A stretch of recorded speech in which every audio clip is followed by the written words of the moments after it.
how important is layout for a party?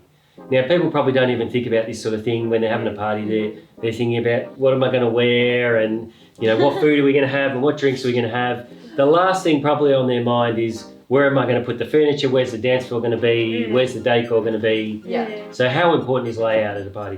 When you walk into a space and if you're walking in and, you know, the bar line is right where the entrance is, it's not going to work purely for the logistical reason of when people are trying to enter, they're going to get all these people in their face that are trying to like line up for the bar. It just doesn't really make sense in terms of the layout of how the people are going to flow. Yeah. So that's where you want to make sure that, I guess in terms of talking about the bar, you want to make sure that the bar is close to the dance floor, but not on top of it, so that people can line, people can mill around, and it's not going to intrude on that space. Yeah. I also think trying to keep the party in one room is really important. You know, there's been so many times when we've spoken to clients when they're like, okay, so I'm going to have this on the top level and then the bottom level, and we're like, okay, so but you want everyone together on the dance floor, but it's all everywhere. Spreading it too thin. Yeah, definitely. So again, what's the outcome? If you want everyone on the dance floor, you wouldn't be putting the dance floor right at the bottom and trying to separate everyone else. Having entertainment at the top and the food in the middle and you know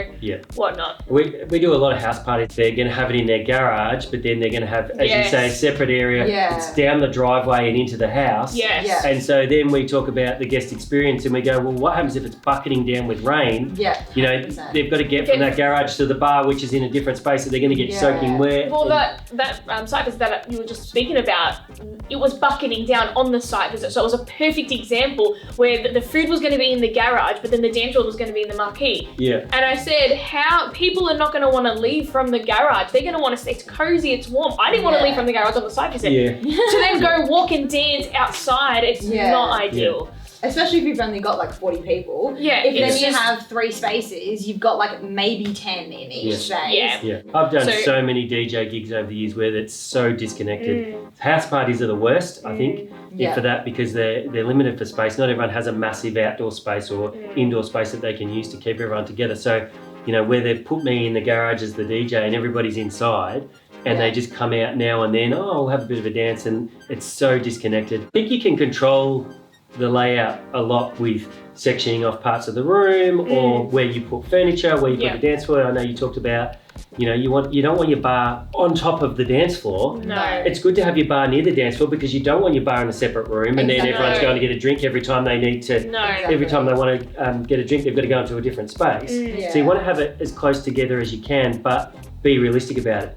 Is it good flow for the party? Is it safe for the party as well? If you've got certain things in the way, they're going to be hazards. That can be an issue in itself.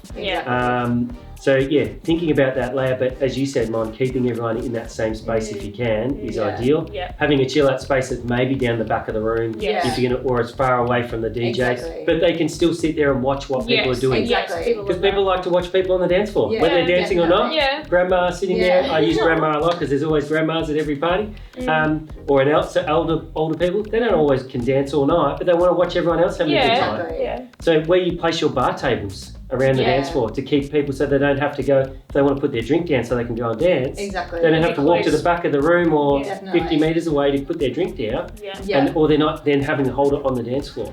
So simple things like that make a big difference, don't they? Definitely. Even like little things like if you want people to enter and then take a photo in front of the backdrop, well then have it near the entrance. Like if that's how you kind of want people to go, and if you're having a photographer there, have it kind of near the entrance. Don't have it like all the way on the other side, because people will only probably take one like maybe eventually. That's right. Not as they come through. Even something as simple as toilets. I know toilets, you like, who cares where the toilets are? But if they've got to walk miles or go to a different area, they're going to disappear. And they're gone, and people are lining up to go to toilets and that sort of thing. And there's so many venues like that. There is. And then half the party is like in the bathroom. We did one, we were quoting on one last year, and the toilets were on a different level. So they would have lost people to that. you know. So it does make a difference. Those sort of things. Some of these things you can't control. Like if you hide that venue, really like that venue, or if it's in your home, it's a bit tricky. Yeah, that's right. Unless you get a portable. Yeah, unless you get portable toilets and stuff like that. But there is a lot that you can control, isn't it? Yeah, definitely. And it comes down to creating a great guest experience, the layout. Exactly. Yeah. Sometimes it's not about how great the decorating is. No. You can spend $50,000 on decorating, but if they've got to walk through the rain to get to the bar, then what a waste of time and money. Like, because I'll remember that. So we all remember that. Yeah, exactly. Yeah. Unless you're going to have escorts with umbrellas walking everyone down That's there. right. So it's not always about just making it look pretty, is it? No. Smoking areas is another one. Yeah. I did a venue, it was a rooftop venue. A client had a marquee on the roof for a wedding. Beautiful spot, really cool in the city. But they weren't allowed to smoke on the rooftop. So they had to go 10 floors down to go outside to then go and have a smoke. Yeah. So, and a lot of the people, 50% of the guests smoked at that party. So the DJ who we'd organised that night, he goes, I was struggling to keep the dance floor going because everyone was missing. Yeah. Because it wasn't because the music wasn't good enough. Yeah. Everyone was going to have a smoke outside or downstairs. So there's a lot of benefits to having just a central function room, isn't there? Yeah. Like, you know, one space. House, as we've mentioned, the house parties and venues like rooftops and stuff like that come up a lot as far as being disjointed. A lot of the venues have a floor plan that is it's functional and it works, and we can tweak it a little bit to obviously suit whatever we're bringing in. So venues are a lot easier. It's all one. Yeah.